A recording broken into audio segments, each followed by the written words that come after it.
కామారెడ్డి జిల్లా రాష్ట్ర ప్రభుత్వం ప్రకటించిన బడ్జెట్లో 6 గ్యారంటీల అమలుకు నిధులు కేటాయింపు ఏవని బీజేపీ నాయకులు ప్రశ్నించారు. జిల్లా కేంద్రంలో నిజాం సాగర్ చౌరస్తాలో ముఖ్యమంత్రి రేవంత్ రెడ్డి దిష్టిబొమ్మను దగ్ధం చేశారు. బీజేపీ జిల్లా ప్రధాన కార్యదర్శి బండారి నరేందర్ రెడ్డి మాట్లాడుతూ రాష్ట్ర బడ్జెట్లో కామారెడ్డికి ఏమీ ఇవ్వలేదని జిల్లాకు చెందిన కాంగ్రెస్ ఎమ్మెల్యేలు సమాధానం చెప్పాలని డిమాండ్ చేశారు.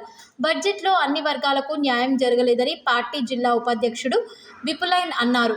ఇది అంకెల గారడి బడ్జెట్ అని అసెంబ్లీ కన్వీనర్ కుంట లక్ష్మారెడ్డి ఆరోపించారు. కార్యక్రమంలో కౌన్సిలర్లు కాసర్ల శ్రీనివాస్, అవధూత నరేందర్, నాయకులు రవీందర్ రావు, వేణు, రాజలింగం, గోవర్ధన్, ప్రవీణ్, రంజిత్, రమేష్ తదితరులు ఉన్నారు. రైతులకు కరెక్ట్ న్యాయం జరగలేదు. రైతు బీమా గురించి, ఫసల్ బీమా గురించి ఎటు ప్రస్తావన లేదు. ఏదైతే మన కోఆపరేటివ్ సెక్టార్ కానీ, ఇండస్ట్రియల్ సెక్టార్ కానీ దాని గురించి ఎక్కడ కూడా కరెక్ట్గా క్లారిటీ లేదు. ఏదైతే మన యాదవ్ సోదరులు ఉన్నారో అలాగే ఎస్సీ వాళ్ళు కానీ, మన ఎస్టీ వాళ్ళ గురించి కూడా ఎటువంటి బడ్జెట్లో ప్రవేశపెట్టడం దురదృష్టకరం. అలా ఏదైతే మన భారతీయ జనతా పార్టీ మతోన్మాద పార్టీ అని కాంగ్రెస్ వాళ్ళు చెప్తూ ఉంటారు, మీరు మతోన్మాద పార్టీ.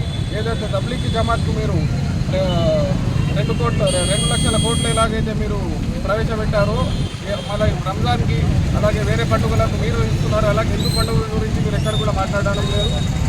నిజంగా చెప్పాలంటే తెలంగాణలో కాంగ్రెస్ పార్టీ ఇచ్చింది కార్మికుడు బడ్జెట్లో ఎటువంటి కూడా క్లారిటీ లేదు.